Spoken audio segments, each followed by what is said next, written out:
What's going on, YouTube, and welcome back to Goal Line Hockey. It's your boy Kevin Forte, and today we are back to take a look at the Vegas Golden Knights. Today we're heading out west to take a look at some of our teams here through the first month and a half of the NHL season. And the Golden Knights, pretty excited fans over there in the Sin City, as the Golden Knights' record to start the season has been pretty impressive. We're going to take a look at the Knights today, why they're finding success right now, and is this team kind of coming back? A little bit of resurgence. We're going to take a look at that today. All right, so the Vegas Golden Knights, guys, this is a hockey team right now that really we've been kind of waiting for their demise. Obviously, they had their Stanley Cup championship a couple years ago. They've lost a couple key pieces in free agency since then. And a lot of their core players for the last couple years have been injured. Guys like Mark Stone, Pietrangelo, and there was concerns about, all right, is this kind of it for this team? Well, they kind of said, hold my beer on this one. And the Golden Knights right now are really finding a lot of success to start the season. They are 9-3-2 to start the season, which puts them toward the top of the Pacific Division. It doesn't hurt that they had a 4-game winning streak back in the end of October, right around Halloween, and they have consistently found ways to win hockey games. They are already, like I said, they have a 4-game winning streak. They had a 3-game winning streak right out of the gate to start the season. And they have a couple losses here and there, but nothing consistently where they're losing a lot of games back to back. The longest losing streak, after winning those first 3 games of the season, they went on to lose the next 3 games. And that's as close to 500 as they've gotten since. They have not gotten anywhere near that. And looking at their schedule here, the month of November is not kind to the Golden Knights. They have a lot of games on the road. The most notable road trip, they have to take the Northeast road trip to the northeast of North America. But first, they have to play Anaheim and Utah. Before that, their next game is against the Hurricanes. That's not going to be an easy game. Then they have another game at home against Washington, not an easy home game. So their 2 home games for the rest of this month are not going to be easy. And then the game they play after the road trip, after Thanksgiving, they're going to take on Winnipeg and Utah to end the month of November. So over the next 12 games, they have 4 at home. None of those are going to be easy wins. I would say Utah would be the easiest of those games, but Utah's been decent this year. Winnipeg is a rocket out of a rocket ship right now. Washington and Carolina are really good in the East. Those are some difficult home games. And then let's tack on top of that, during the pretty much right up until American Thanksgiving, they are going to be playing Toronto, Ottawa, Montreal, Philadelphia, and Colorado, all within a week span. So that is going to be 5 games in 7 nights. You have only one back-to-back, but then you have the set where they play on the 23rd, the 25th, and the 27th, which means they have 3 games in 5 days. And that's not going to be necessarily easy for this Golden Knights club, but this is a good test for them. Instead of looking at it negatively as, oh man, this is going to be where the Golden Knights fall off and things like that, this is to look at it more optimistically. This is a chance for them to really show what they're capable of this year, because I don't want to say they have a light schedule, but they've beaten the teams they're supposed to beat.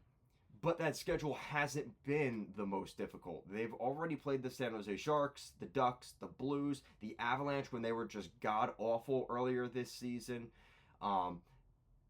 The teams that they were supposed to beat, they've beaten. The teams that have been struggling here out of the gate to start the season, they haven't been a problem for the Golden Knights. Now they're going to play some teams here, especially on the East Coast, where they're going to really get tested. And I think this is really good for the Golden Knights, just looking ahead at what we expect from them moving through the rest of the season. They do have a couple of injuries here before we get into some of the player stats and things like that.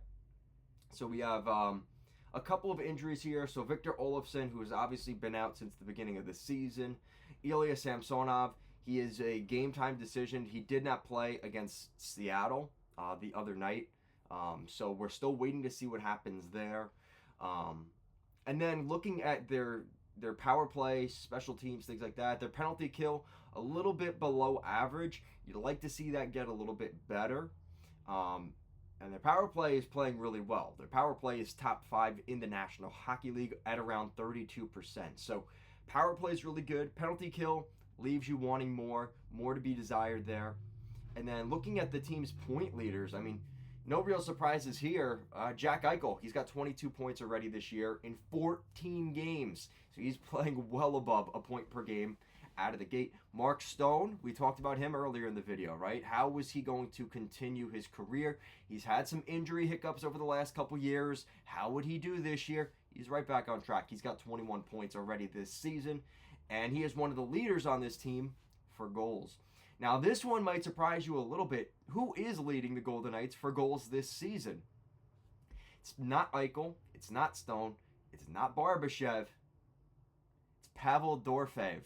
Pavel Dorofeyev, I think that's how you pronounce it. You guys will let me know if I'm wrong there. He's been playing really well. And what's interesting about him, yeah, he's leading the team in goals. He doesn't have a single power play goal, which is very interesting, right? I think that's the case.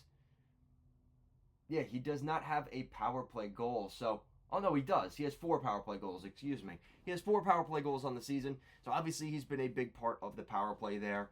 You know, what's interesting too, some of the lines are not playing that well in terms of their plus minus, but that's kind of nitpicking. Shea Theodore is a -5. Pietrangelo is a +11, which is good. He's leading the team in the plus minus. So for the most part, there's a lot of things about this Golden Knights team that you have to be excited about. And like I said, despite maybe that little bit of a hiccup, you know, in games 4, 5, and 6 where they lost 3 straight, they have not lost back-to-back games since then. So for the Golden Knights right now, you're playing in a, what I think a lot of people would consider a weaker division in the Pacific. I was hoping that this division would be a little bit better than it's been, but we're seeing the Kings play really well. Vancouver, Calgary, and Edmonton, all kind of a mishmash there in the middle of the pack in the Pacific. And then you've got teams like Seattle and Anaheim and San Jose toward the bottom. Things are starting to filter their way through, and up to this point, the Golden Knights are putting themselves ahead of those other 3 teams up north in Canada. That gives you some reason to believe, like, this team's going to be legit this year. And like I said, their power play has been incredible.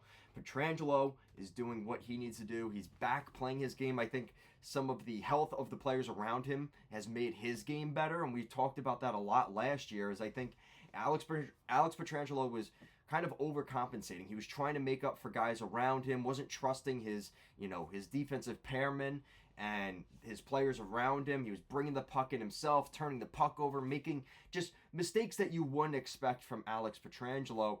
That seems to have stabilized this season, and a lot of that, again, is the health of the team right now and the fact that he maybe just mentally has more trust in his team than he did last season. And when you're playing well and things are going the way you want them to, it's easier to have trust in your team, right? When you start the season 0-16, you're going to start doubting what you really have out there, and you're going to start doing things your own way. That hasn't been the case for the Golden Knights this year. And, you know, the other thing before we close out today, the goaltending has been good enough. You know, Adin Hill has an .881 save percentage. He has 6 wins on the season, so they're doing something right there.